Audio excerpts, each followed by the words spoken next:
అందరికీ నమస్కారం. ఆంధ్రప్రదేశ్లో ఎన్డీఏ ప్రభుత్వము చాలా చక్కగా పనిచేసుకుంటూ రాష్ట్రాన్ని ముందుకు తీసుకెళ్తున్నటువంటి తరుణంలో కొన్ని విచ్ఛిన్నకర శక్తులు అనవసరమైనటువంటి డిస్కషన్లు, అనవసరమైనటువంటి టాపిక్స్ పట్టుకొని సదస్సులు పెడుతున్నారు. అందులో ముఖ్యంగా జై భీమ్ భారత్ పార్టీ అంట, జడా శ్రవణ్ గారు అని మంచి టాపిక్స్ తీసుకుని ఉండొచ్చు. గ్రామీణ సడక్ యోజన ఈరోజు దేశంలోనే ఆంధ్రప్రదేశ్ 2వ స్థానంలో ఉంది. గ్రామాలను పట్టణాలతో అనుసంధానం చేసేటువంటి గ్రామీణ సడక్ యోజన విషయంలో అన్ని గ్రామాలను అనుసంధానం చేస్తూ ఉన్నారు. గత ప్రభుత్వంలో 5 సంవత్సరాల పాటు గ్రామాల్లోంచి పట్టణాలకు రావాలంటే వాడికి పట్టణానికి చేరుకుంటే పెద్ద అచీవ్మెంట్, లైఫ్ టైం అచీవ్మెంట్ లాగా.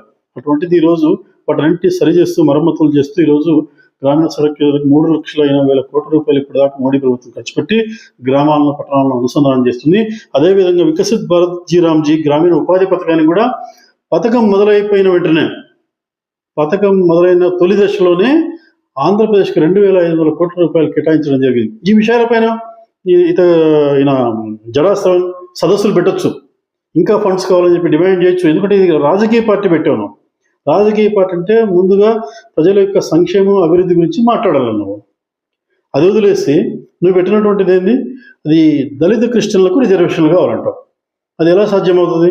1950లో అంబేద్కర్ గారికి తెలియదు, కాన్స్టిట్యూషన్ ఆర్డర్ తెచ్చారు కదా, అదే ఆర్డర్ ఇప్పటిదాకా పనిచేస్తుంది కదా. ఎవరైతే హిందుత్వంలో ఉన్నటువంటి ఎస్సీలు ఎవరైతే ఉన్నారో వీరు మతం మారితే, ముఖ్యంగా విదేశీ మతాలు, ఇస్లాం కావచ్చు, అది క్రైస్తవం కావచ్చు, మారినటువంటి వాళ్ళకు ఎస్సీ రిజర్వేషన్ వర్తించదు. ఇది స్పష్టం. అదే ఆర్డర్ ఇప్పటిదాకా ఉంది. ఏ కులాలు ఎస్సీ జాబితాలో వస్తాయని చెప్పేసి రాష్ట్రపతి గారు నోటిఫికేషన్ ద్వారా ఇస్తారు. ఆర్టికల్ 341 తెలిసినవాడు కదా, నువ్వు చదువుకున్నటువంటి వాడు, లాయర్వి, రిటైర్డ్ జడ్జివి, ఇప్పుడు రాజకీయ నాయకుడివి, అన్నీ తెలిసి కూడా మళ్ళీ చర్చ పెట్టావు. జనాల్లో ఒక గందరగోళ పరిస్థితి సృష్టించాలని చెప్పేసి. మరి పెట్టినవాడు ఊరుకుండొచ్చు కదా. అక్కడికి ఎవరిని పిలిచావు? ఆ రావణ్ అనేటువంటి వాడు విచ్చలవిడిగా హిందూ దేవీ దేవతలను తిడతాడు. రాముని తిడతాడు, సీతను తిడతాడు, అందరిని తిడతాడు. అటువంటి వాడిని తీసుకొచ్చి పెట్టావు. పెట్టి మళ్ళీ ఏమని చెప్తావు? నేను రాకముందే నా వేదికలో నా డయాస్ పైన ముందుగా కూర్చున్నాడు, నాకన్నా ముందు అంటావు. అది ఎక్కడ డయాసింగ్? అక్కడ క్లోజ్ చేసుకుని వెళ్ళిపోయేది అంటావు నువ్వు. లేకపోతే దించేసేది ఉంటుంది. అతని నేచర్ తెలుసు కదా, అతని క్యారెక్టర్ తెలుసు కదా. హిందువుల మనోభావం దెబ్బతీయడమే అతని మెయిన్ మోటో ఉంటుంది.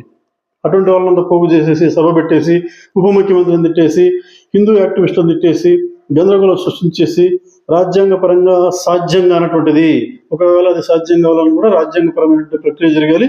అక్కడ కాన్స్టిట్యూషన్ రెమెడీస్ జరుగుతున్నాయి. అటువంటి ఏమన్నా అవకాశాలు ఉంటాయి. అది తెలిసినటువంటి వాడివి ఉద్దేశపూర్వకంగా ఈ రాష్ట్రంలో నువ్వు ఇక్కడ అలజడి సృష్టించ